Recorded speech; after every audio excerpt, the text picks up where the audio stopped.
A Medalha Nacional das Artes de 2008 vai para Stan Lee por seu trabalho inovador como um dos contadores de história mais fecundos dos Estados Unidos, recriando a história em quadrinhos americana. Seus enredos complexos e super-heróis humanos celebram coragem, a honestidade e a importância de ajudar os menos afortunados, refletindo a bondade característica dos Estados Unidos.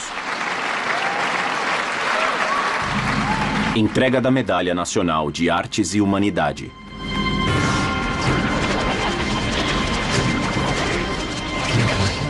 Stan Lee é colossal, assim como Walt Disney é gigante. Ele criou o Homem-Aranha, o Hulk, o Quarteto Fantástico, os X-Men e o Homem de Ferro. Esses personagens são maiores que a vida. O Stan Lee é um pioneiro no sentido mais verdadeiro. Sem ele, não haveria histórias em quadrinhos, nenhuma história da Marvel seria contada. Ele sempre se coloca nos quadrinhos. Ele se prende a todos os temas testados e aprovados, mas faz isso de um jeito que acho que ninguém mais fez. Stan foi, de fato, o primeiro escritor de histórias em quadrinhos que fez com que o ser humano por trás da máscara fosse mais importante que a própria máscara. O nome mais famoso na história dos quadrinhos americanos. Stan Lee. Stan Lee. Stan Lee. Stan Lee. O Stan Lee é muito quente. Ele já tem 86, mas eu pareço mais velho do que ele. O homem que mudou a cara das histórias em quadrinhos. Aquele é o Stan Lee e é ele. Eu disse, oh, meu Deus! Ele influenciou a vida de, tipo, milhões e milhões. Ele realmente transformou ele mesmo num grande ícone. Quando eu me encontrei com ele no set, eu vi todos se juntando ao redor dele e era como se o Mick Jagger estivesse lá. Nova York, Comic Con. Eu tô aqui há 3 dias esperando pelo Stan Lee. Eu me identifico muito com o que o Stan Lee escreve nos seus personagens. Como vai? O Peter Parker faz eu me lembrar de mim mesmo. Aprendi a ler com os quadrinhos do Homem-Aranha. Stan Lee. Amamos você, Stan!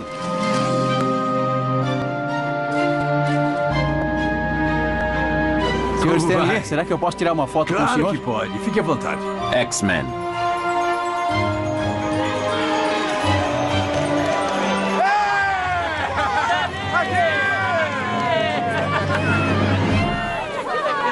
Stan Lee, Oh, eu sou seu maior fã de todos.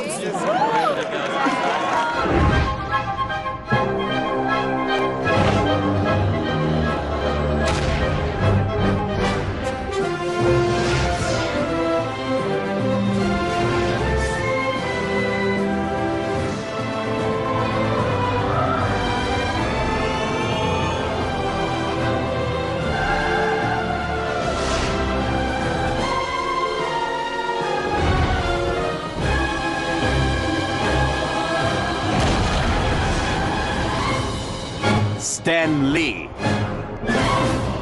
Criar quadrinhos nunca foi parte do meu sonho de infância. Eu nunca pensei em nada disso. Acredite ou não, eu queria ser ator. Eu ia ao cinema e pensava, nossa, quero estar na tela. Isso deve ser a coisa mais legal do mundo. Eu me lembro que meu primeiro herói foi Errol Flynn.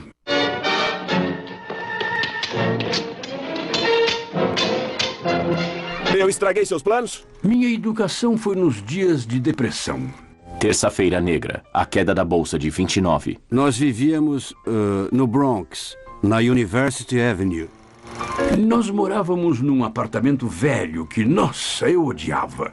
Meus pais dormiam num sofá na sala que virava uma cama de casal e eu dormia numa cama num quartinho.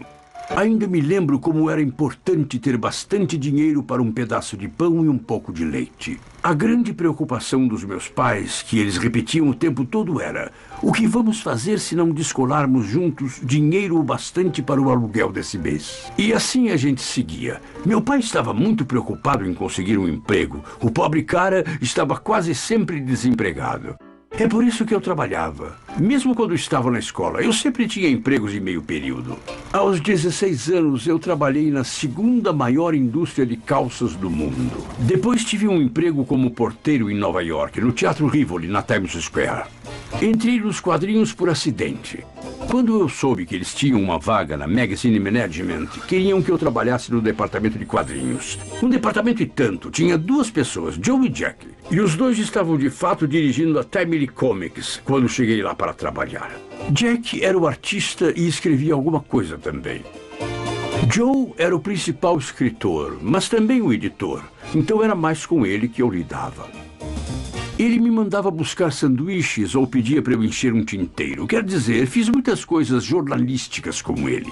Eu me lembro do primeiro dia que ele veio aqui, ele veio ao escritório. Ele tinha uma flautinha, se sentava num canto e tocava. Aquilo deixava Jack Kirby louco. Quando ele chegou no escritório, nunca achei que daria certo. Houve uma época em que eles precisaram de alguém para escrever as 2 páginas. Cada gibi tinha que ter 2 páginas de prosa para ser aceito nos privilégios de 2ª classe dos Correios. E nós achávamos que ninguém lia aquela coisa. Então comecei a colocar o Stan para escrever essas 2 páginas. E eu pensei, uau, meu primeiro trabalho. Então escrevi um que chamava, eu acho, Capitão América, a Vingança do Traidor. O Stan tratou o assunto com muito respeito e passou a ser um escritor profissional. Meu nome na época era Stanley Martin Lieber. Peguei meu primeiro nome, Stanley, e cortei na metade. Eu não queria usar o nome Stanley Martin Lieber, porque eu estava guardando aquilo para o grande romance americano que eu acabei nunca escrevendo. Produzido e escrito por Stan Lee. Depois de cerca de 10 edições do Capitão América menos de um ano, Joe Simon e Jack Kirby de repente saíram da empresa e nós não tínhamos um editor. O Capitão América foi deixado na mão sem o seu redator e seu artista principal. Eu olhei em volta para ver quem ia substituí-los e percebi que não tinha ninguém. Eu era o único cara lá. Então o editor Martin Goodman disse, acha que consegue segurar o trabalho de editor, diretor de arte e roteirista-chefe até que eu ache uma pessoa de verdade? Eu estava com 18 ou 19 e eu disse, claro que posso. Foi mais porque ele estava lá e escrevia. Ele era do ramo, mas o principal foi que ele também reconheceu que Stan era um garoto brilhante que trabalhava por pouco. Então, por que não colocá-lo no comando? Eu escrevi muitas histórias do Capitão América, mas depois, no final, vários outros escritores vieram porque eu não tinha tempo de escrever tudo. Capitão América.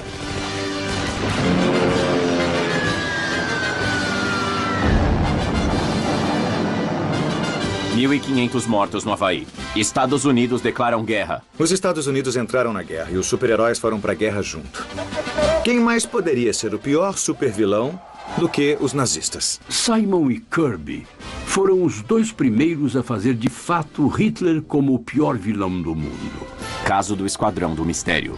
Se olhar para quase toda a edição dos quadrinhos da Marvel, que na época era Timely Comics, você vai ver o Príncipe Submarino, o Tocha Humana ou o Capitão América lutando contra um vilão nazista ou japonês muito horroroso, terrível, diabólico.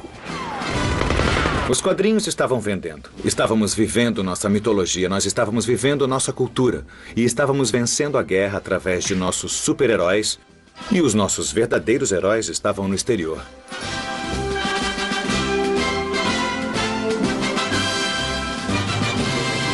Eu acho que fiquei mesmo tão envolvido com tudo isso que quando vi eu tinha me alistado no exército. Stanley M., Serviço das Forças Armadas. Assinatura. Eu senti que nossa nação estava de fato em perigo. E eu não poderia conviver comigo mesmo se eu fosse um civil enquanto os outros estavam lutando. No exército fui classificado como roteirista. Eles me mandaram para campos diferenciados onde escrevi filmes de treinamento. Ele mesmo desenhou um panfleto sobre como não contrair doença venérea e eu diria que ficou muito bom. DST? Não em mim. Havia apenas 9 homens do exército que foram classificados como roteiristas, e eu estava em ótima companhia. Eu estava com William Saroyan, Carl Laemmle Jr., Frank Capra e um cara chamado Theodor Geisel, que vocês devem conhecer como Dr. Seuss. Stan conseguia, como sempre, terminar o trabalho rápido e ele podia ficar sentado e enrolar um tempo, eu acho. Japoneses desistem. É oficial, a guerra acabou. Paz. Após a guerra terminar, todos nós pudemos voltar ao normal. Todos acharam que seria a última guerra e que agora haveria paz no mundo.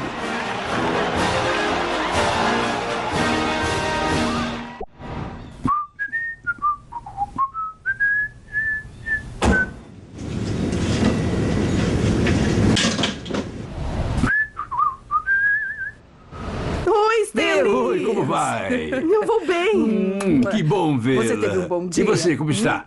Você está ótima, mas você sempre está bem. O que você quer? Eu só vou pôr a minha maleta ali e já Tá, volto. boa ideia. Eu não sei como a gente se casou. Essa é a diferença entre eu e você. Quantos anos faz? Você sabe quantos anos? 60. Eu vou dizer pra você, 60 anos. 60 anos este ano. No dia 5 do mês Nesse que mês? vem. E eu ainda isso não mesmo. sei se acertei. Eu posso também contar toda a verdade, nada mais que a verdade. Eu vim da Inglaterra no velho Mauretânia, na última das guerras adoráveis. Eu vim pra cá como uma noiva de guerra e me tornei uma modelo de chapéus. E Stan disse para um dos vendedores de lá, eu vou me casar com essa garota. E o rapaz disse, sem chance, ela é casada. E ele disse, não, essa é a garota com quem vou me casar. E 6 semanas depois eu estava torrando o dinheiro dele. Não consigo Vem, dançar. levanta. Eu não sei dançar, não vou fazer isso, não vou. As pessoas pensam que eu sou maravilhoso, não vou passar por isso. vamos. Não, não, por favor, não faça isso comigo. Vai em frente, só uma você é muito mexidinha. boa. Deviam tê-la visto há 60 anos.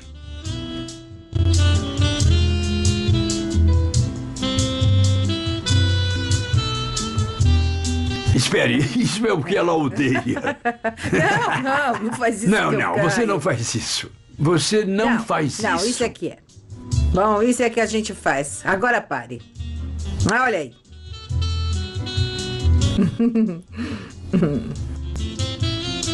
Moça do corpo dourado, do sol de Ipanema, o seu balançado é mais que um poema. Tudo aqui é mútuo. Eu a amo e ela ama que eu a ame.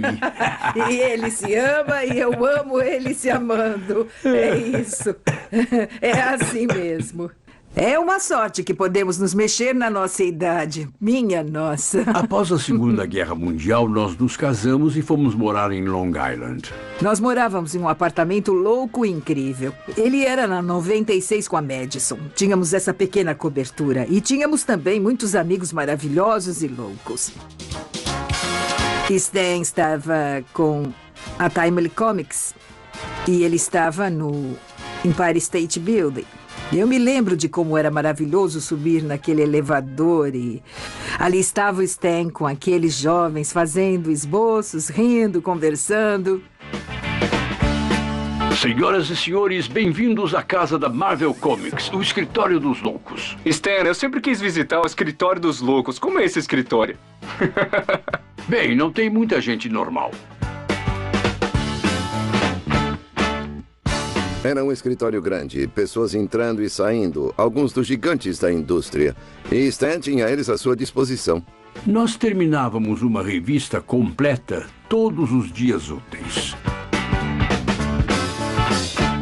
Quando eu descrevia o tipo de desenhos que eu queria, se alguém estava cheio de horror em alguma cena e o artista fazia assim, eu dizia, isso está bom, mas que tal... Que tal assim?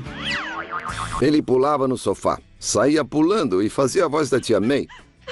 Ele pulava em cima da mesa para atuar como ele queria que os heróis fizessem, e era um grande feito pular naquela mesa com tudo o que tinha em cima dela. Ele acreditava na abordagem do cinema mudo. Não faça nada ao meio termo. Se alguém for pisar na mesa, você não vai fazer assim, não. Não, você faz bang, smash. Era assim que ele faria. Então ele animava tudo o que queria fazer e dizia, faça o Dr. Doom desse jeito. Ele saltava para frente, pulava no sofá. Tem histórias no passado que eu fazia com o Stan, que as pessoas no corredor viram. O Stan fazendo uns movimentos na porta. Uma vez ele estava fazendo o velho golpe de quadrinhos, onde alguém o estrangula. Ele estava se estrangulando, se puxando. E todo mundo foi correndo para lá, achando que alguém estava atacando o Stan no escritório. Mas ele era muito alegre. Sabe, é engraçado. Algumas pessoas em algum lugar achavam que eu escrevia e desenhava. Achavam que as tiras eram só minhas. Mas elas não teriam sido nada se não fosse pelos artistas com quem eu trabalhei. Eu só colocava as palavras nas bocas dos personagens. Eu podia ter a ideia original, mas depois disso, o trabalho era uma parceria. Stan permitiu que os artistas fossem eles mesmos e acho que isso foi fundamental. Se der uma olhada nos créditos dos quadrinhos em 1950, boa sorte, quase não há créditos. Você não saberá quem é o escritor, não saberá quem é o artista. Stan fez com que todo mundo tivesse um crédito e ele começou a criar personalidades para essas pessoas. De repente eu era o dócil John. O senhor Gene Cullen. O alegre Joe. O querido Dick Yeyers. O patife Roy Thomas. O Jack Kirby se tornou o alegre Jack Kirby. Você fazia parte do escritório, estava sendo alguém. Eu queria que os nossos leitores sentissem que somos parte de um grupo, de um círculo, que estávamos nos divertindo muito e que o resto do mundo não sabia disso. Então eu quis formar um clube. Dei um nome bobo, a MMS. A Feliz Sociedade Marvel que Marcha. A MMS quer você. A Feliz Sociedade Marvel que marcha. Tudo bem aí na Terra de Marvel? Olhem pra frente, é o Stan Lee falando. Você nunca deve ter ouvido uma gravação assim, porque ninguém seria louco o bastante para gravar com um monte de artistas meia boca. Então qualquer coisa é possível. Lee, quem o tornou um DJ? O alegre Jack Kirby. Diga algumas palavras para os fãs, Jackson. Algumas palavras. Olha, amigo, eu cuido do humor por aqui. Você está usando essas piadas há anos. Ei, por que toda essa agitação aí, Soul? Por causa do time do Steve Ditko, ele soube que você está fazendo um registro e ele está com medo do microfone. Será que ele vai pular pela janela de novo? Será que ele é o Homem-Aranha?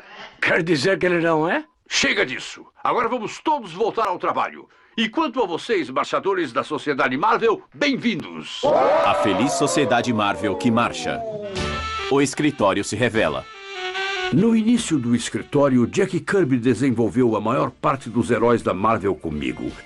Jack desenhava como um diretor do filme.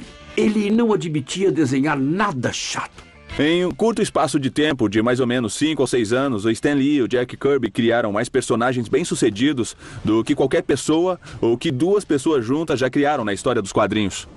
Sempre me encantei pelo fato do Jack ter a imensa capacidade de criar tantos personagens variados e ainda assim fazer cada um deles totalmente diferente um do outro.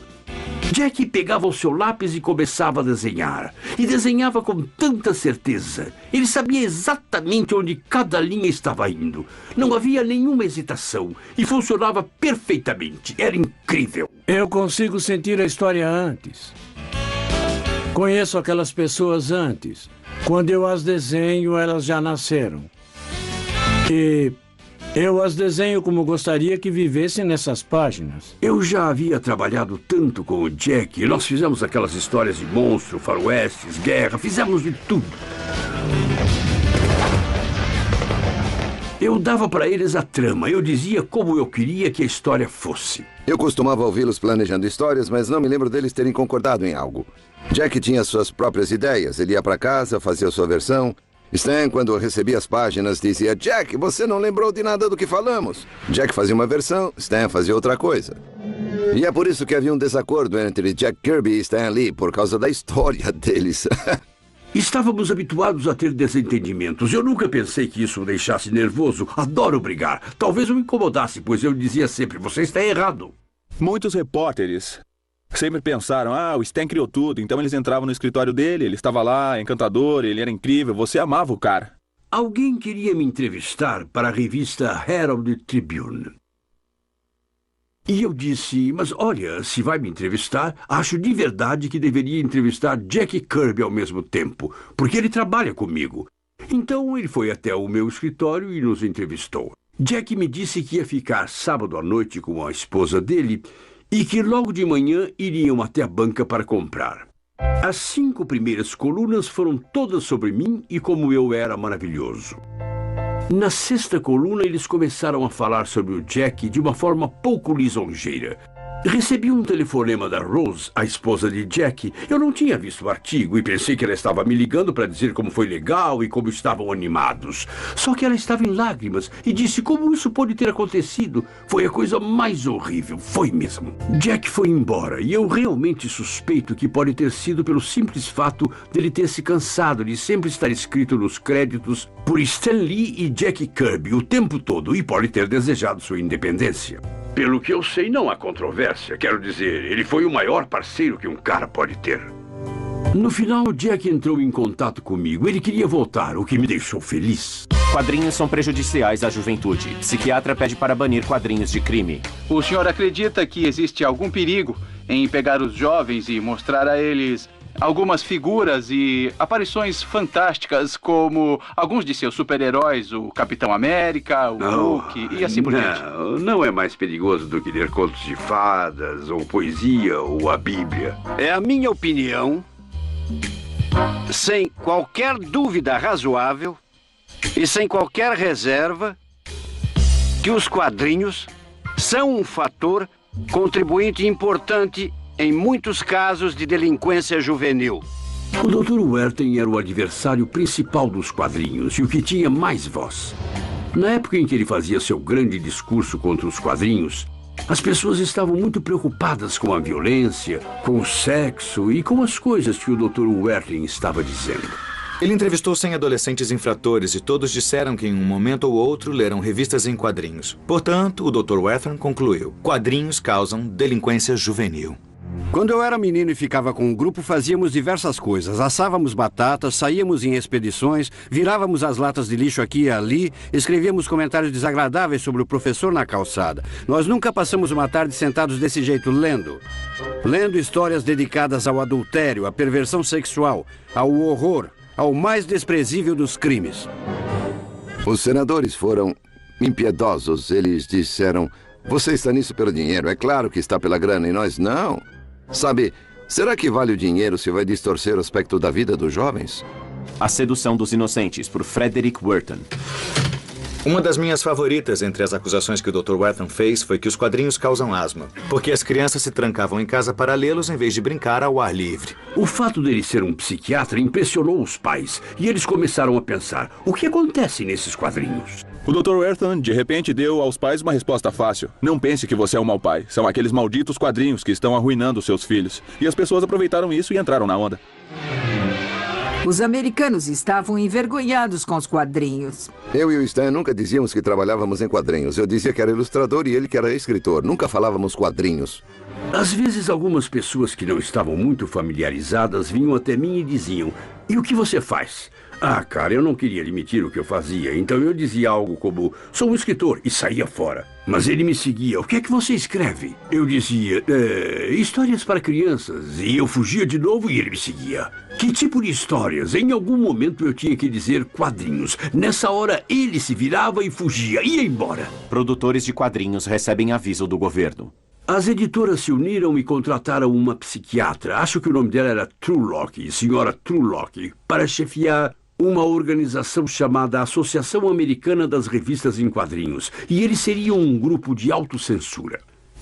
E eles garantiriam que não haveria nada que fosse proibido para crianças. Nada muito sexy, nada muito violento, etc. Você não podia vender um quadrinho se não tivesse um selo nele aprovado pelo Código dos Quadrinhos. A imposição do Código dos Quadrinhos criou uma abrandagem. Ele sufocou a criatividade. E os extremos que foram criados no Código, se olharmos para eles hoje, são de dar risada. A justiça sempre vence. Código dos Quadrinhos. Nenhum quadrinho deve explicitar ou apresentar os detalhes únicos e métodos de um crime. Cenas de violência excessivas devem ser proibidas. Ilustrações sugestivas de apelo sexual são inaceitáveis. Foi uma época incrivelmente frustrante também. Eu nunca conheci alguém que me dissesse: ei, você é o cara que escreve Millie, a modelo? Nossa, eu li aquilo e é ótimo. Nunca ouvi isso. Millie, a modelo. As vendas ficaram muito ruins e nosso editor, Martin Goodman, teve que parar um monte de histórias em quadrinhos. Levou cerca de 2 anos quando chegamos ao ponto em que nós íamos falir. E Martin falou: Stan, estou indo para Miami e gostaria que dissesse à equipe que vou ter que despedi-los. Essa era também uma das coisas que eu tinha que fazer. Aquele foi um dos piores momentos da minha vida. Porque eles não eram só artistas e escritores que trabalhavam para mim. Eram pessoas que eram meus melhores amigos. Quer dizer, eu conhecia suas esposas, conhecia seus filhos, sabia tudo deles. E eu falei: me desculpe, não temos nenhum trabalho para vocês por talvez 1 ano ou 2. Meu Deus, foi a pior coisa. Eu não tinha nenhum trabalho, não havia nenhum lugar para trabalhar. Então arrumei um emprego de guarda de segurança na General Foods. Eu tinha certeza em 54 que jamais voltaria a trabalhar com quadrinhos de novo. Nós nos mudamos para o Parque Avenue. Stan tinha uma pequena sala e ele estava por conta. Ele não tinha secretária e nenhum desenhista, ninguém para fazer as correções. Stan era praticamente o único funcionário em quadrinhos. Fazer quadrinhos era como estar no degrau mais baixo na escada da arte, por assim dizer. Lá estava eu, um homem maduro, estava nos meus 30 e fazendo coisas de adolescente. História em quadrinhos. Os meus vizinhos eram corretores, eram banqueiros, eram empresários, eram médicos, eram advogados. Eles não me levavam a sério. Que tipo de referência havia no fato de escrever quadrinhos? Então continuei a ficar lá, pois eu tinha uma esposa e um bebê, uma criança. Eu não sabia mais para onde ir, mas enfim, eu estava pronto para desistir lá pelos idos de 1960 ou 61. Eu fazia isso já há 20 anos. Eu disse à minha mulher, olha, tenho certeza de que tem alguma coisa que eu posso fazer. Vou tentar escrever um romance ou algo assim. E ela disse, Stan, se quer desistir, por que primeiro não faz um quadrinho do jeito que gostaria? Para um público mais velho. E o escreve da maneira que sentir vontade. Saia do seu óbvio. O pior que poderá acontecer é você ser demitido, mas já quer desistir mesmo. Quando Joan disse, por que não faz um quadrinho do jeito que queria fazer, era como se uma lâmpada acendesse na minha cabeça. E eu senti, pelo menos vou sair do óbvio. E depois eu desisto ou serei demitido. Martin disse para mim, por que não faz um livro com um monte de heróis? Então eu pensei, tudo bem, vou arrumar um grupo de heróis, mas dessa vez eu queria fazê-los do meu jeito. Eu queria escrever coisas que atraíssem pessoas mais velhas também. Se eu tivesse um superpoder, de jeito nenhum que eu ia usar uma máscara e não ia querer que as pessoas soubessem quem eu era. Eu ia falar para todo mundo, olha para mim, posso fazer coisas que você não pode, sou melhor do que você. E aqui está o meu nome, se não acredita. O Quarteto Fantástico. Foi ali mesmo, naquele momento, com o número 1 do Quarteto Fantástico, que a era dos quadrinhos Marvel começou. E no que Stan Lee tornou-se o começo. 1961. Este é um ano notável. John Kennedy tornou-se presidente, Alan Shepard tornou-se o primeiro americano no espaço, o biquíni tornou-se moda e a Marvel Comics fez a sua estreia. Eu vi aqueles quadrinhos que eram diferentes de tudo que já tinha visto. As páginas eram recheadas de energia. Venham me pegar! Super-heróis de quadrinhos até 1961 eram personagens mais fracos. Eles não tinham, de fato, um senso de humor. Não tinha nenhuma consistência, não tinha tramas escondidas. Tentamos escrever histórias que nós curtiríamos e, aparentemente, as pessoas no mundo têm os mesmos gostos. Odeio dizer isso. Eu gostaria de achar que meu gosto é muito melhor, mas, aparentemente, todos devem ter o mesmo gosto, porque os quadrinhos vendem muito bem. De repente, os super-heróis de Stan estavam lidando com sofrimento, autotormento, angústia. Essa foi de fato a primeira vez que uma dimensão adicional da personalidade tinha sido trazida ao super-herói.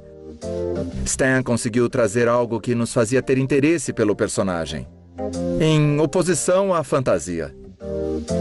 Espera aí. Estão lutando uns com os outros. Eles não gostam necessariamente um do outro. Não gostam de seus poderes. Eles acham que é como uma maldição, não algo bom que aconteceu.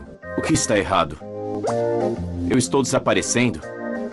A primeira vez que um personagem, o Coisa, que é um dos mais populares, usou uma roupa de super-herói na rua, ele reagiu de uma maneira que eu sempre achei que um personagem de um livro deveria reagir. Em vez de achar normal, ele disse, eu pareço um doido nessa fantasia, as pessoas vão olhar para mim. E tivemos histórias onde eles foram expulsos de suas sedes porque tinham perdido um monte de dinheiro no mercado de ações e não podiam pagar o aluguel. Coisas que nunca aconteceram antes a super-heróis. Eu não vejo nenhuma razão para os nossos super-heróis, como o Quarteto Fantástico, viverem em cidades como Metrópolis ou Gotham City. Por que eles não podem viver em Nova York, sabe? Eu conhecia Nova York, então decidi por lá. Eu podia escrever confortavelmente sobre a cidade. E quando iam ao cinema, por que não iam para um cinema na Broadway? Por que não ir até o Radio City Music Hall? E quando Tocha Humana, que era uma adolescente Johnny Storm, queria um carro esportivo, não iria comprar um V8 Whiz-Bang. Eu dei a ele um Chevy Corvette. E então, de novo, tentei fazer as coisas o mais realista possível, mesmo essas histórias sendo histórias de fantasia. As coisas explodiram na Marvel, tanto quando ele estava fazendo isso no início dos anos 60, quanto no final de 1960. O distribuidor, que era a DC, basicamente disse à Marvel: vocês estão vendendo tão bem que estamos fazendo mais dinheiro com vocês do que com nossa editora. Nós vendemos cerca de 60 milhões de cópias de revistas por ano. Acho que isso dá 5 milhões por mês. Quando passamos para DC, eu quase caí duro. A DC era o Cadillac da indústria. Eu não podia acreditar. Em 1961, com os quadrinhos do Quarteto Fantástico, aquilo cresceu exponencialmente. Foi absolutamente um milagre. Eu diria que dos anos 60 aos 70 foi quando eu curti o negócio dos quadrinhos mais do que já tinha curtido. 61? Foi o Quarteto Fantástico. Em 62 foi o Hulk. E o Homem-Formiga? Thor. O Homem-Aranha. Em 63 teve... O Sargento Fúria. Homem de Ferro. O Homem Gigante. Doutor Estranho e... Os X-Men. Os Vingadores. Em 64? Em 65? Nick Fury. Em 66? O Surfista Prateado. Foi como se estivéssemos num rolo e nada pudesse nos parar. A radicalização dos super-heróis, loucos por quadrinhos. Quadrinhos mais que um negócio divertido. O homem por trás do Homem-Aranha na Marvel Comics. O que deixa Stan feliz, paz e sossego. E o computador dele.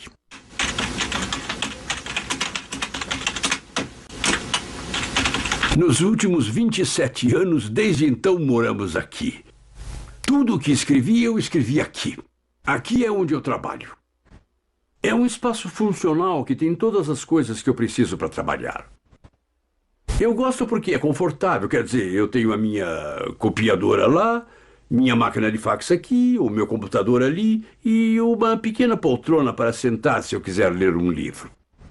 E tenho minha mesa para escrever as coisas, e é isso, é só o que eu preciso. Minha mulher odeia essa sala com um ódio que desafia a compreensão. Porque eu não a deixo decorá-la. Ela não é muito feliz com essas coisas lá em cima, as minhas pequenas caixas com suprimentos. Ela odeia todos os fios atrás desse computador. Ela detesta essa sala. Nós temos boas brigas. Nada que chegue a ser violento. Mas sou muito mandona e ele é bem mandão. E estamos sempre querendo ganhar um do outro. Uma das piores brigas que nós tivemos... Não me lembro o que eu disse ou fiz, mas você ficou com raiva. E você se lembra, eu tinha uma linda máquina de escrever Hamilton. Portátil, silenciosa. Minha mãe comprou para mim. Eu a tinha há anos. Escrevi algumas das minhas primeiras histórias nela. Então essa é a máquina onde eu escrevi o Quarteto Fantástico, o Homem-Aranha, o Hulk e os X-Men. E você ficou com raiva de mim sobre algo que eu disse. Porque você agiu com estupidez. Deve ter dito algo como: Joan, como pode ficar aí, seu idiota? O sol está na direção errada, ou algo assim. Por que isso a deixou nervosa? Eu não tenho ideia. De qualquer maneira, não importa o que eu disse, ela levantou aquela máquina de escrever assim. Meu coração estava na boca e eu fiquei pensando: ah, não, ela não vai, ela não faria, ela não vai. E ela jogou no chão. E a máquina se espatifou em milhões de pedaços.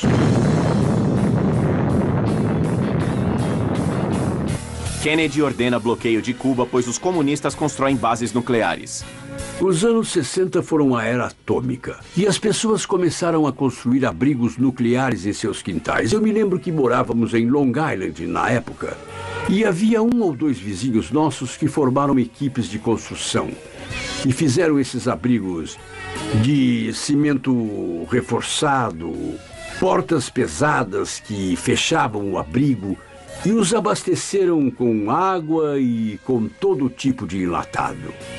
E iriam ficar ali se alguma bomba atômica ou míssil fosse lançado. As pessoas estavam mesmo com medo de serem mortas, queimadas vivas, ficarem desfiguradas, e todos estavam envolvidos na ciência e na fissão nuclear.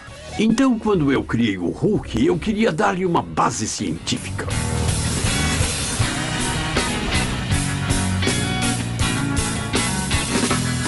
É claro, general. Só que eu preciso ter certeza de que toda precaução foi tomada. Nós estamos lidando com forças poderosas. Super confidencial. Eu sempre amei o filme Frankenstein. E eu achava mesmo que o monstro era o mocinho. Ele não queria machucar ninguém, ele só queria ficar em paz. Mas aqueles idiotas com tochas o perseguiam para cima e para baixo, pela colina e pelo campo. Ele sempre teve minha simpatia. Eu também sempre gostei do Dr. Jekyll e do Sr. Hyde. E eu disse, e se o meu monstro pudesse ser um cara como o Dr. Jekyll? E quando ele se tornasse um monstro, fosse como o Sr. Hyde? Então pensei que psicologicamente poderíamos nos divertir com esse tipo de história. As duas entidades dessa pessoa e os dois se odiando e querendo destruir um ao outro. Você não pode odiar isso. O Hulk é um cara que tem uma espécie de alma perdida, não tem nenhuma conexão, não se lembra de onde veio, está basicamente procurando por alguém que goste dele, para ser legal com ele, porque ele é um cara legal.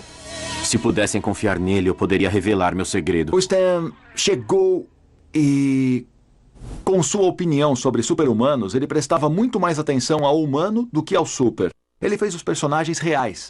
Ele os fez parecerem pessoas que você conhecia, eram seus amigos, seus vizinhos, e de repente as pessoas entraram emocionalmente nisso e se preocuparam com isso. Eu acho que o Stan fez foi transformar os super-heróis em humanos mesmo. Uma das coisas que eu aprendi com o Stan é que o importante mesmo não é o Homem-Aranha. É o cara com o traje do Homem-Aranha. O importante é o Peter Parker. Peter Parker devia ser um homem qualquer, ou um jovem qualquer, com todos os conflitos, incertezas e confusões que qualquer jovem tem. O Peter Parker é um garoto normal do Queens, que é estranho socialmente, tem problemas com garotas, tem problemas de dinheiro. Tentei colocá-lo no mundo real e dar-lhe o tipo de coisas com as quais leitores normais poderiam se identificar. Ele tinha unhas encravadas, a roupa dele rasgava enquanto estava lutando. Foi muito fácil para mim me identificar com Peter Parker, porque tudo que eu tinha que fazer era pensar em coisas que aconteceram quando eu era jovem. Por exemplo, eu poderia ter um grande encontro com uma garota que eu gostava muito, sem saber que eu ia ter um ataque de alergia naquela noite e estaria espirrando em todo lugar. Ou que haveria outra menina que eu queria muito causar uma impressão, levá-la para jantar. Então, no caminho de casa, eu perceber que não tinha dinheiro suficiente para o táxi. E você imagina a grande impressão que causaria em um encontro se tivesse que levá-la para casa num metrô lotado. Então, não foi muito difícil para mim inventar coisas para o Peter Parker. Eu só tinha que pensar nas coisas que aconteceram comigo.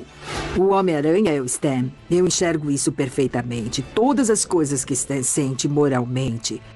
A frase do tio Ben. Tudo isso é a atitude do Stan. É parte da sua humanidade. Sempre senti pena dos super-heróis. Por que alguém passaria a vida inteira lutando contra bandidos? Por que não basta casar, ter filhos e levar uma vida normal? Então eu queria dar ao Homem-Aranha um motivo real, uma razão verdadeira para o leitor entender que ele sempre carregava esse sentimento de culpa. E essa foi a razão. Com grande poder vem uma grande responsabilidade. Com grande poder vem uma grande responsabilidade. É um grande conto de moralidade. Peter Parker não aparece como um bom rapaz. Ele era egoísta. Ele pensou, sabe, eu tenho esses poderes, quer saber? Eu vou ganhar uma grana, vou lucrar em cima disso. E cometeu um erro. De uma forma muito kármica, ele deixa passar alguém que devia ter prendido. E essa pessoa acaba matando seu tio Ben. Isso foi uma verdadeira lição. Más notícias, filho. Seu tio foi assassinado com um tiro. Meu pai sempre me dizia, Stan, o mais importante é fazer a coisa certa. E eu costumava escrever, se tratar as pessoas do modo como quer ser tratado, não poderá haver nada de ruim no mundo. É daí que veio, da natureza da pessoa que escreveu o Homem-Aranha e tudo isso. Então, como eu tive a ideia do Homem-Aranha? Eu já disse isso tantas vezes em tantos lugares que, pelo que eu sei, pode até ser verdade. Eu estava tentando pensar em um novo personagem. E, obviamente, uma das decisões mais importantes a tomar seria qual é o superpoder que o personagem tem. Nós já tínhamos o homem mais forte do mundo, alguém que podia voar e assim por diante. O que foi que restou? E então vi uma mosca na parede e eu pensei, uau, não seria legal se eu tivesse Um personagem que pudesse grudar na parede como um inseto. Então eu disse, é o que vou fazer, mas eu precisava de um nome. Os nomes são muito importantes. Então pensei na coisa mais lógica, Homem-Inseto. Mas não parecia glamouroso ou dramático. Eu pensei, Homem-Mosca? Não, isso não serve. Homem-Mosquito? Eu segui uma lista e cheguei na aranha. Homem-Aranha. Eu não sei porquê, mas pareceu dramático, assustador. Eu gostaria de ler algo chamado Homem-Aranha. O incrível Homem-Aranha. Quem não gostaria de balançar numa teia e grudar na parede? Tá brincando? Eu tenho 46. Se eu pudesse fazer isso amanhã, eu sairia do topo do prédio todos os dias dizendo: eu sou o Homem-Aranha. Tentei me chamar de co-criador desses personagens. No Homem-Aranha, eu tive a ideia. Então, primeiro dei o roteiro para o Jack Kirby desenhar. E Jack desenhou as primeiras 2 páginas. Eu olhei por cima do ombro dele e disse, espera aí, Jack, você ainda está fazendo muito glamouroso. Então eu disse, esqueça, Jack, vou dar para outra pessoa. Então eu pensei em dá-lo ao Steve Ditko. E Steve contribuiu muito com a tira. E não acho que a tira teria sido bem sucedida sem ele. Eu não sei qual é o conceito universal que se tem de criador. Steve definitivamente achou que era o co-criador do Homem-Aranha. E depois que ele me falou, percebi que significava muito para ele e estava tudo bem para mim. Então eu disse, tá bem, vou dizer a todos que você é o co-criador. Isso não o satisfez, então lhe mandei uma carta e declarei por escrito. Para quem possa interessar, isso é para declarar que considero Steve Ditko como o co-criador do Homem-Aranha junto comigo, ou algo assim. Eu mandei para ele e disse, pode mostrar isso para quem quiser. Steve, na verdade, ainda vive em Manhattan, Nova York, e quando fui para lá há alguns anos, nos encontramos e discutimos sobre fazer uma tira de novo algum dia. Talvez a gente ainda crie algo e surpreenda o público. Eu adoraria isso. Quando é o dia dos namorados? 14 de fevereiro. Daqui a 12 dias. Por que ninguém nunca diz o que a sua esposa deu pra você no dia dos namorados? Por que ninguém nunca Bom, disse ela isso? deve estar fazendo compras, tentando entender isso. Isso é um grande problema. Ele é o homem mais romântico do mundo. Feliz aniversário para Bella Joan. Eu queria dar-lhe o mundo. Mas não estava à venda. Não sei escolher perfume porque sou um homem. Não posso tentar comprar joias. Minhas escolhas seriam um desperdício. Eu sou um burro sobre roupas e você tem muitas. Então, tudo que posso fazer e tudo que posso dar é meu amor. Feliz aniversário, Bella Johnny. Desculpe, não posso continuar. Eu adoro você, a minha esposa. Minha esposa é de verdade a melhor pessoa do mundo. Ela tem muito mais talento do que eu. Ela canta, dança, foi atriz, modelo. Sabe, é uma história engraçada. Quando eu casei com ela, ela estava atuando, cantando e tinha uma grande carreira pela frente. Mas naqueles dias os caras eram muito machos. E eu disse para ela quando nos casamos, se é minha esposa, não vai trabalhar. E ela disse, tudo bem. E foi a coisa mais estúpida que eu já fiz. Ela poderia ter me sustentado todos esses anos. O Stan tem uma história que ele conta. Se quiser ser bem-sucedido e próspero, faça dívidas. E o jeito de fazer isso é se casando com uma mulher que gasta muito. E ele disse que a Joan Lee é responsável por metade da produção dele, porque se ela não entrasse em tanta dívida, ele não teria tanta motivação para produzir a sua obra. Então as dívidas do Stan Lee o tornaram o homem mais rico do mundo. E a Joan é responsável por isso. Minha filha não é sensata e prudente, e eu também não. Nós gastamos o dinheiro dele alegremente. Como é ter um pai que é o rei dos quadrinhos? Bom, ele é... Como eu posso dizer? Ele é imbatível. A sua imaginação, sua criatividade, o seu brilho. Não tornou fácil para os outros homens que eu conheci em muitos aspectos. Agora eu posso parar de que beliscar. Mas eu... E quanto isso custou? É uma fortuna. Viu essa nova roupa que ela está usando? Não, eu sou a maior fã dele. Eu sou a maior fã. Com certeza, eu sou a maior fã. Agora eu vou lá fora dizer para minha filha que a atriz se portou muito bem. Isso foi bem colocado. De todos os personagens... Sempre foi. De todos os personagens que seu pai criou, qual o seu favorito? Eu. Isso foi melhor ainda. Essa é ótima. Que danada. Eu sou um escritor. Minha esposa cuidou da maior parte da formação cultural dela. E ela cresceu maravilhosamente. Ela é uma mulher linda, talentosa. É uma designer de joias, uma artista. Foi uma atriz. Temos muito orgulho dela. Nós tivemos outra filha que não sobreviveu. Nós a chamamos de Jen, porque a Joan achava mais próximo de Stan. Joan preparou todo o quarto. Ele estava lindamente decorado. Então ela viveu cerca de 7 dias e morreu. Mas nós nunca, na verdade, falamos nisso. Interessante, nós nunca falamos muito sobre a Jen. Eu a vi uma vez, eu insisti para vê-la e ela era pequena, menor do que Joan. Sei. Uma bebezinha bonita. E eu nunca vou esquecer, porque eles estavam tão empolgados e diziam: ela tomou um pouco de água hoje, ela comeu um pouco disso hoje. Fiquei lá uns 8 dias que ela ficou na incubadora. E a enfermeira que estava lá veio e disse: a neném morreu. Eu tirei as minhas trompas. Eles fizeram isso e o meu médico não só as amarrou, pois as trompas podem ser ligadas, mas ele as cortou para que não pudessem ser desfeitas. Tentei adotar e não consegui. Eu não pude adotar um bebê judeu, pois não sou judia. Eu não podia adotar de uma família católica porque sou episcopal.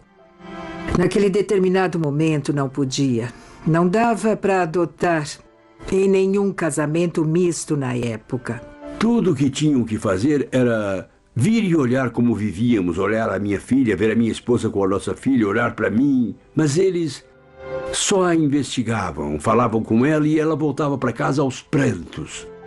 Não se lembra de como estava irritada quando chegou em casa e disse: não vou mais passar por isso, passar pelas entrevistas que você tinha aqui. Sim, você esqueceu? É isso Cara, mesmo. E como você me deixou nervoso. Como eu educaria a criança. Parece haver uma qualidade na natureza humana que, se todos tiverem a mesma religião e todos viverem no mesmo país, provavelmente as pessoas de cabelos negros vão odiar as loiras e talvez os ruivos sejam evitados. Eu não sei. Parece que algumas pessoas precisam se sentir superiores às outras e não se gostarem. O trabalho dele foi um símbolo da época em que ele estava, porque ele pegou muitas coisas que aconteceram e as fundiu nos seus personagens. Uma coisa que eu percebi é que não havia muitos super-heróis negros. Então eu criei o Pantera Negra. Stan estava lá desde o início, com o Falcão, com o Capitão América, com o parceiro do Capitão América. Era uma coisa totalmente nova. São coisas incríveis, temas surpreendentes para lidar em histórias em quadrinhos. Nos X-Men, eu acho que a minha intenção foi mostrar que o mundo nunca tolera totalmente pessoas que são diferentes. Então, aqui ninguém poderia ter sido mais diferente do que esses 5 ou 6 mutantes que eu criei. E, na verdade, nós mostramos que as pessoas os temiam e depois, pouco a pouco, começaram a odiá-los porque eles eram diferentes. Eu acho que a maneira com que o X-Men prega a tolerância, que a comenta, é muito descarada. Sabe, é tudo sobre os marginais e eles falam sobre isso e se unem e prevalecem. Embora sejam perseguidos, também são tolerantes com os seus perseguidores. Sejam humanos ou mutantes maus. E dessa forma eles pregam a tolerância mesmo como vítimas. Muita gente, sabe, se sente e cresce se sentindo diferente. É disso que se trata o universo dos X-Men. A diferença. Conforme eu crescia e me sentia como um marginal, embora eu acho que todo adolescente se sinta assim, talvez uma fantasia pessoal seja, e se minhas fraquezas ou coisas que me fazem diferente me fizessem forte? E esse é o tipo de mensagem central dos X-Men. O que torna os X-Men heróicos não são tanto seus superpoderes, mas a sua causa. E o seu foco que é vamos nos abraçar e aprender com a individualidade a viver um com o outro. Mas foi um tema sutil que estava por baixo, pois o tema principal era a emoção, a aventura e a cor. Se as pessoas entendessem o tema, bom, eu sei que ainda seria uma boa tira. É algo que ninguém pode tirar dele. As coisas que os personagens podem fazer, obviamente, atraem especialmente os jovens. Mas depois existem esses outros temas, assuntos mais complexos, que dão substância ao trabalho.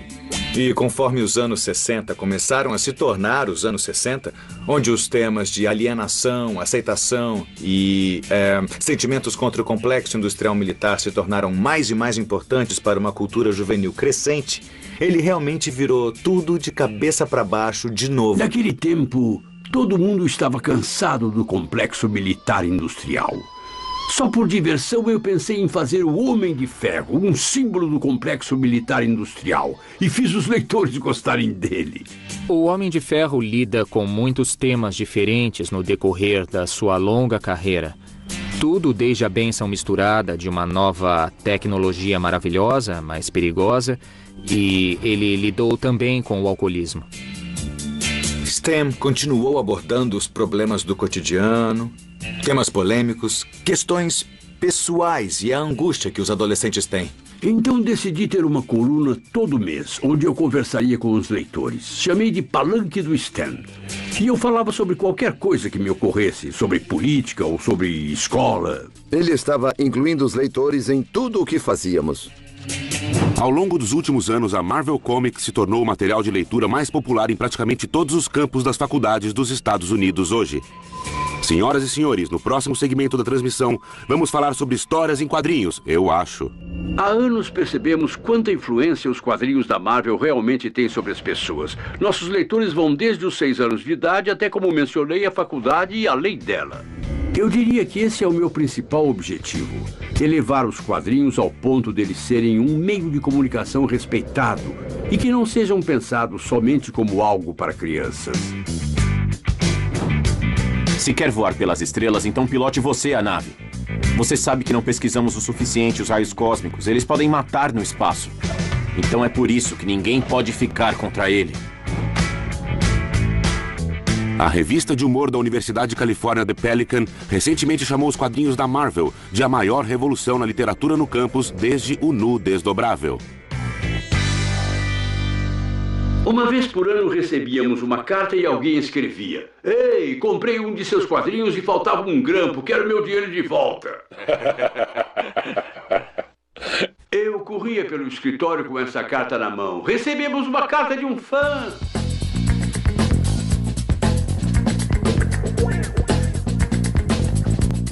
Faço muitas palestras nas universidades por todo o país. Na verdade, amanhã estou indo para Las Vegas, na Universidade de Las Vegas. Ironicamente, algumas das crianças que tiveram suas histórias em quadrinhos tiradas delas quando tinham 5 anos, ao entrarem na faculdade, quando tinham uns 20 anos, me convidaram para fazer uma palestra em sua faculdade. Eu tenho uma pergunta para você. E eu uma resposta para você. Como você cria seus personagens? De onde vêm as ideias? Eu queria saber quanto tempo você trabalhou nisso. Bom, acho que nós trabalhamos, pode-se dizer, 3 meses nisso. Você teve alguma edição rejeitada pelo Código dos Quadrinhos? Ah, sim, algumas vezes. Geralmente por razões sem sentido. Stan Lee, Marvel. Universidade de Yale. Senhor Homem-Aranha na Universidade Columbus. Stan Lee, domingo 24 de novembro. Stan Lee. Olá, amantes da cultura. Eu ia falar por talvez uns 20 minutos ou o tempo que era, mas então, a coisa que eu mais gostava era a hora das perguntas e respostas, que eu fazia não para aumentar o conhecimento deles, mas para aumentar o meu. Sempre que eu saía de uma dessas palestras, eu sabia mais o que interessava aos nossos fãs do que antes de ter começado a palestra. E eu tentava levar esse conhecimento para o escritório comigo e usá-lo. Pouco a pouco eu descobri que os universitários faziam mais perguntas sobre o surfista prateado do que qualquer um dos nossos outros personagens. E eles diziam: Stan, você estava interessado em fazer um personagem que encarna a filosofia judaico-cristã e blá blá blá blá blá blá, coisas que eu nem tinha pensado. Ele pegou esse personagem e alterou para uma espécie de rapaz hippie que voa em uma prancha de surf, que fica constantemente pensando sobre a desumanidade do homem com o homem e falando de como o amor conquista tudo e tal. E esse tipo de coisa tocou muitos jovens e acho que eles acolheram os personagens como o surfista prateado. Crescimento hippie ligado ao novo humanismo. Chega, você não pode machucar os humanos. Hippies podem melhorar o jeito americano de viver.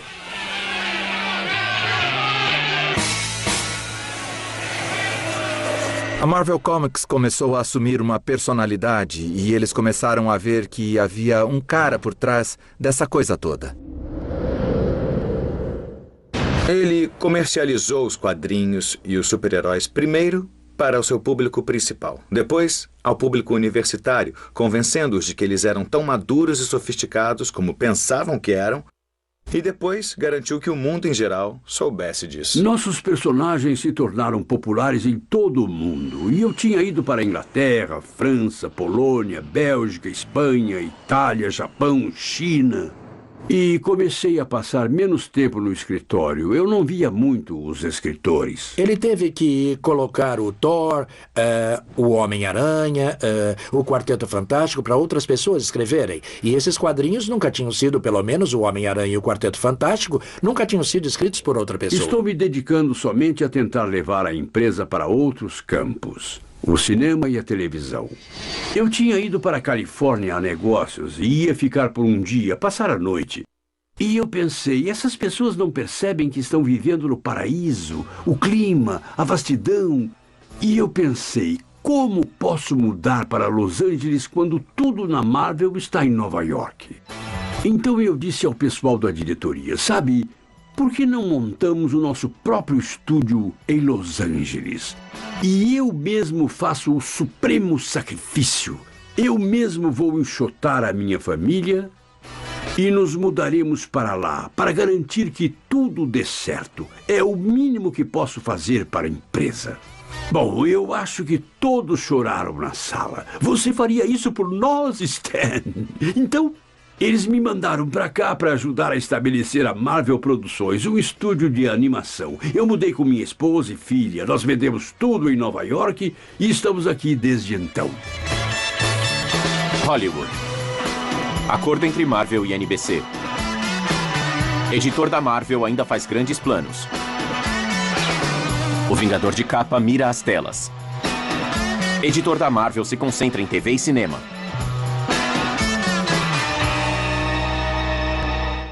Bem-vindo a Marvel Produções, perto de Hollywood, Califórnia.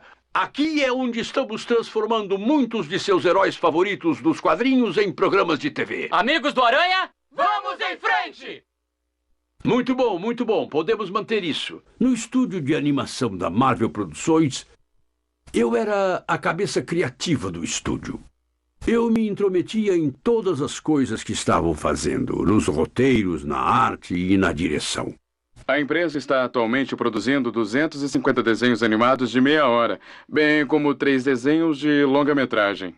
Eu cresci com o Stan, sabe? Com os desenhos dele, com a voz dele no Homem-Aranha e seus incríveis amigos. Olá, fãs do Aranha. Aqui é Stan Lee convidando vocês para o baile anual da boa e velha ESU. Mas ouçam o meu conselho, não se acomodem muito, porque estaremos em perigo antes que percebam. Eu o conheci do desenho. Eu via o desenho na televisão e aquilo me enfeitiçou. Milhares de pessoas nunca tinham ouvido falar do Homem-Aranha. Centenas de milhares nunca tinham ouvido falar dele até verem o desenho. Então eles estavam certos. Foi inteligente, uma boa jogada.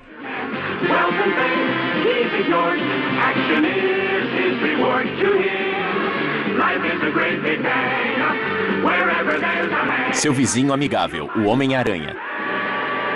Minha primeira parada será o estúdio mais próximo de TV. O experimento é suficiente como está. Não estou satisfeito. Eu não tenho que satisfazê-lo. Nós fizemos uma série de TV do Homem-Aranha. Não havia coração para a série. Um vilão fazia alguma coisa e o Homem-Aranha virava o Homem-Aranha, perseguia o vilão e o pegava. Subia num prédio e era só isso. E depois dos primeiros episódios percebi que não estava indo a lugar nenhum. Eu convoquei uma reunião e a fizemos no canal. E eu pensei que essas pessoas eram sinceras e que queriam de fato ouvir as minhas opiniões do que eu achava que estava errado e como a série poderia ser melhorada. E eu disse tudo o que pude. Nenhuma mudança foi feita. A série continuou e foi cancelada depois de mais alguns episódios. Felizmente não estragou o personagem. O Stan colocou essas emoções e esses defeitos em cada um dos seus personagens que faziam você querer virar a página e continuar lendo. E as pessoas estavam fazendo isso há décadas nos quadrinhos. Mas isso não foi traduzido para o filme necessariamente. Houve alguns filmes dos anos 80 e início dos 90 que não foram muito bons. Até então, acredito que houve somente uma tradução superficial na maioria dos filmes de quadrinhos.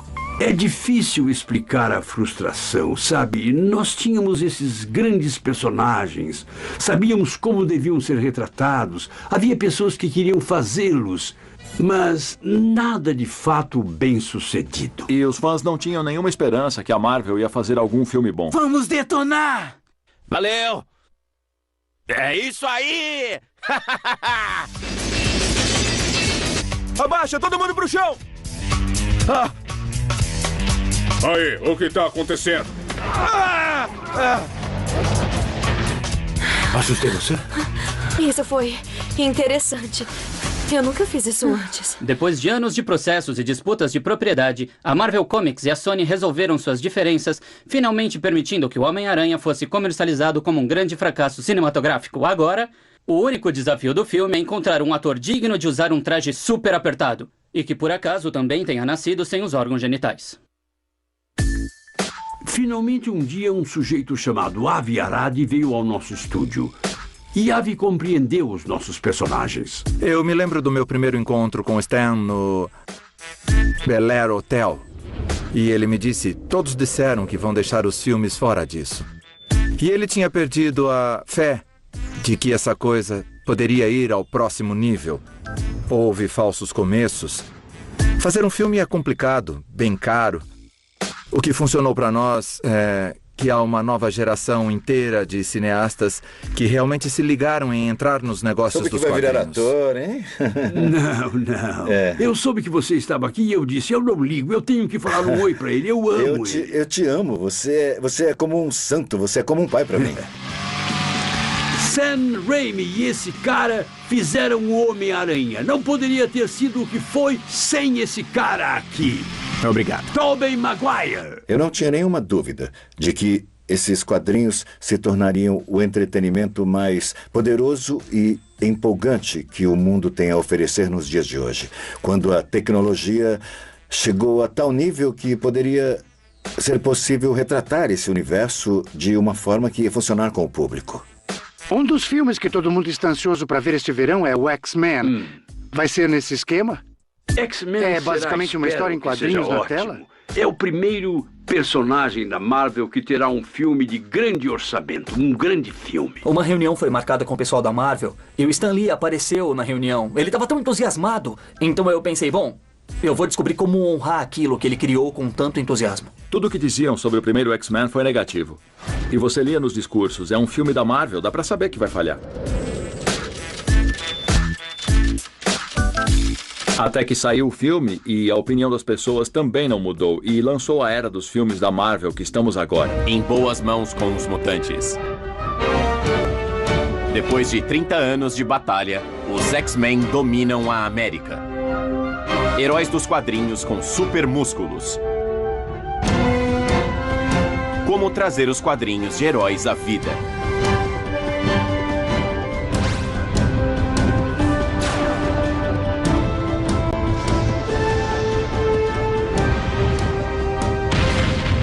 O truque para esses filmes é a gente conseguir pegar a essência dos quadrinhos. É irônico que se levou tanto tempo para perceber que é na jornada emocional desses personagens que se deve começar a ser fiel a eles. Se você dissesse quando a gente era criança que as coisas de nerd seriam, tipo, os maiores sucessos comerciais, eu nunca ia acreditar nisso. Quando eles perceberam, meu Deus, isso é drama, isso é comédia, isso é aquilo... Tudo se tornou um fenômeno tão grande que todo mundo se envolveu. A decisão de Stan Lee de ir a Hollywood valeu a pena. O Homem-Aranha, o herói de ação. Dobrando sua teia por 3.600 telas de cinema. O dono da bilheteria. Foi o filme mais rentável desse ano. É maior do que a própria vida quando você vai para um cinema e pode ver todos os efeitos especiais e tudo aquilo. É difícil descrever a sensação de ver personagens que eu pus a mão na criação ali na tela grande e principalmente lá em cima e parecendo tão bons. O Quarteto Fantástico e o Surfista Prateado estreia essa semana. O primeiro filme do Quarteto Fantástico arrecadou mais de 300 milhões de dólares. Quarteto Fantástico 2. Todas as coisas que o Stan criou para esses personagens estão nos filmes. Estamos aqui, estamos aqui. Obrigada. Um depoimento. Eu criei eles. Uau! Uma foto aqui, por favor. Eu estou tão... Oi, eu Pelo sou o amor John. de Deus, como vai, John? Deus o abençoe. Quem tem uma Deus o câmera? Quem tem uma abençoe. câmera? Minha avó tinha uma loja de doces e eu esperava os quadrinhos que vinham toda semana. Eu os abria, sabe? Não os colocava que nas legal prateleiras. que você Eu queria ler gostava. todos. Eu era o Tomara primeiro que cara a tenham sido ler os da e Marvel. eram os seus. Você fica vendo todos os seus personagens ganhando vida desse jeito e você é como uma criança por dentro, pulando de alegria. Olha, já tá pulando. Não, eu sou um cara velho querendo saber se vai ser bem sucedido e quantas mais dessas coisas poderei fazer e falar com caras como você, pois essa é a diversão, sabe? É, bom, na esse verdade... é o pagamento. Desculpa, sou muito grande pra você. Você é um maldito, isso sim. Coma seu coração, Ed Norton. Sabe, é engraçado, é uma situação engraçada. Você faz todo o trabalho e eu ganho tanto crédito por isso, mas eu não teria nenhuma outra maneira. Aqui, sabe disso? Eu sei que escrevo pra você o tempo todo para te dizer isso. Eu não estou sendo presunçoso, estou? Não. Obrigada. De jeito nenhum. Eu soube que você tem um papel maior do que o meu. Tudo que eu digo é uau. Nossa. Eu sempre quis ser ator e conseguir uma pequena participação num filme. Qualquer filme, mas especialmente num filme bom. É realmente uma emoção. Bom retorno a Baxter, Dr. Richards. Sai daí! A segurança precisa ser bem reforçada. Por favor, o convite, senhor. Eu deveria estar nessa lista. Tá com tudo em ref. Sabe, acho que uma pessoa só pode fazer a diferença. Já disse muito. Há 1 milhão de anos, quando eu estava escrevendo esses quadrinhos, eu nunca suspeitei que um dia eu estaria andando por um tapete verde e sendo entrevistado e com gente dizendo como se sente. Ninguém se importava como eu me sentia naquela época. A Marvel está se preparando para fazer muito mais. O Capitão América, o Thor, o Shield, teremos o Homem-Formiga. Acredita, até o Homem-Formiga. Você criou tantos personagens como Jack Kirby. O que ele pensaria de tudo isso? Ele ficaria emocionado, ele ficaria encantado. Eu sinto muito que ele não esteja aqui para ver tudo. Jack foi uma das pessoas mais talentosas e legais que eu já conheci. Quando Jack Kirby morreu, foi quase inacreditável, porque sempre houve um Jack Kirby e ele sempre foi o rei dos quadrinhos, até onde todo mundo sabia. E eu não podia imaginar não tê-lo por perto, não tê-lo desenhando. Ele era certamente um dos melhores artistas do ramo, se não o melhor. O Sr. Kirby, que criou ou ajudou a criar quadrinhos clássicos como personagens de livros, o Hulk, Capitão América, Thor e muitos outros. Não havia nada que o Jack não tenha feito, não tenha conseguido. E ele nunca fez menos do que o seu melhor. Ele era também um dos mais amáveis, mais cooperativos, mais úteis, mais decentes seres humanos. Foi uma grande perda quando Jack se foi. Foi difícil porque ele significava tanto para mim. E eu sabia o que tinha perdido.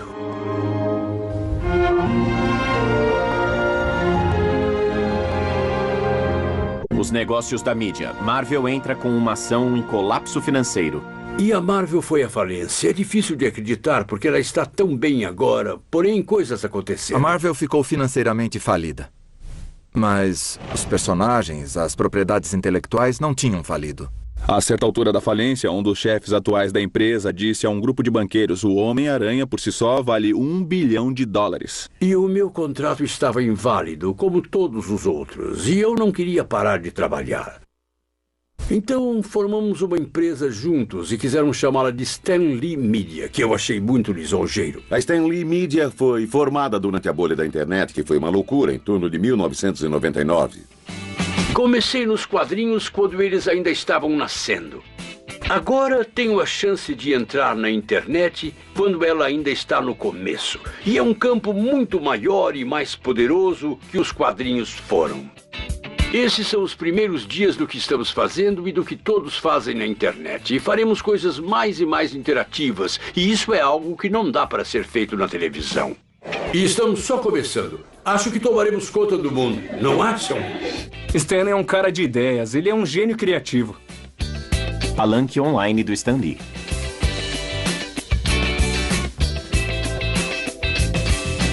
Éramos uma empresa em pleno funcionamento. Tínhamos opções e ações. A empresa foi a público. Quando percebi, tínhamos uma equipe com 200 pessoas. E estávamos fazendo grandes coisas. Nunca me diverti tanto.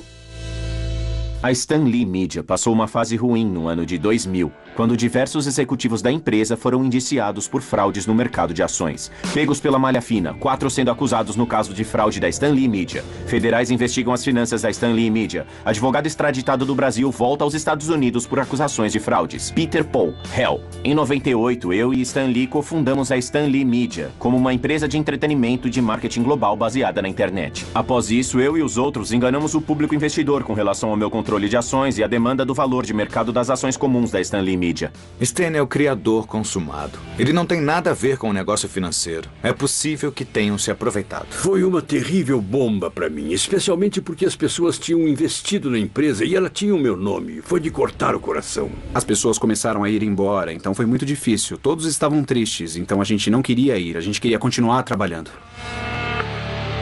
Oi, Anthony, aqui é o Stan. Eu só queria dizer pra você como me sinto mal pelo modo que as coisas ocorreram. Eu não esperava que fosse acontecer tão cedo ou do jeito que foi. Ah, cara, me sinto terrível sobre isso. E eu só queria dizer que foi um prazer trabalhar com você. Você foi ótimo. A Stan Lee Media não teve sorte, mas esse foi só um pontinho na tela do radar. Mesmo aos 84 anos, ele ainda está chegando com as ideias de super-heróis na sua nova empresa. Pau Entretenimento, o fornecedor das maravilhas. Pau Entertainment. Pela primeira vez eu teria condições de fazer qualquer coisa que eu quisesse. Podia ser filmes, programas de televisão, DVDs. Nós podemos fazer e estamos fazendo. Os novos personagens que Stan criou para a Pau ainda têm muito da ênfase original, nos problemas e sinceridades e que ele tinha quando criou algumas das suas obras anteriores. Mas o mundo de hoje pode ser um pouco mais ousado, a cultura é um pouco diferente e a diferença entre heróis e vilões não é tão clara. Nós temos 3 filmes em desenvolvimento na Disney. Mickey vai desenhar 3 do Lee. Lee prepara o plano do Mickey. Ainda me preocupo bastante em escrever as coisas e garantir que alguém se importe com isso. Stan, você está fazendo isso há tanto tempo e tem sido tão bem sucedido. Algumas pessoas se perguntam por que não se aposenta e tira umas férias? Por que continua fazendo isso? A palavra aposentar é palavrão.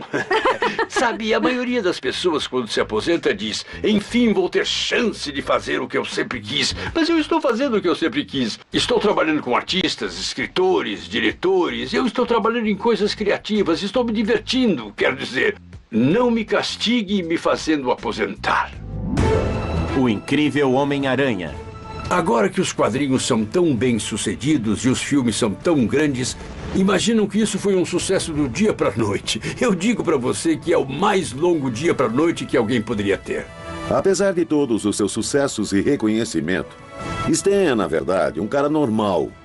Ele, de fato, é o cara que você reconhece por trás da máscara de todos os seus personagens.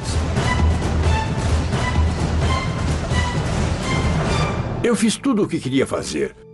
Eu queria escrever e eu escrevi. Eu queria fazer mais filmes, mais televisão, mais DVD, mais internet. Eu queria fazer mais palestras. Eu queria fazer mais de tudo o que eu estou fazendo. O único problema é o tempo. Eu só queria que houvesse mais tempo. Cavaleiro Negro, X-Men. Histórias de suspense, Vingadores, Homem-Aranha. Quarteto Fantástico, Hulk. Surfista Prateado. Todas essas coisas maravilhosas que eu tenho, eu poderia nunca tê-las. Você acabou de perceber isso? Eu que sei, vem porque de você mim não é e- extravagante. A única coisa que extravasa Eu não posso é que... me dar ao luxo de ser extravagante não, olhe com você. pra câmera. A única extravagância... Espera, desculpa, querida. Eu não estava olhando para a câmera. Eu estava olhando para cá. eu não vi. Nunca dirija o mestre. Agora inicie de novo, Agora se quiser. vamos deixar isso bem claro, tá bom? Você De ainda não modo percebeu? algum, pense que você é o mestre. Joan. Espera. Quem manda aqui sou eu. É a minha palavra. Agora vem que eu quero te mostrar outra coisa que eu comprei, Stan. Passei 60 anos mimando essa mulher. Tente me impressionar. Eu tento, mas não consigo.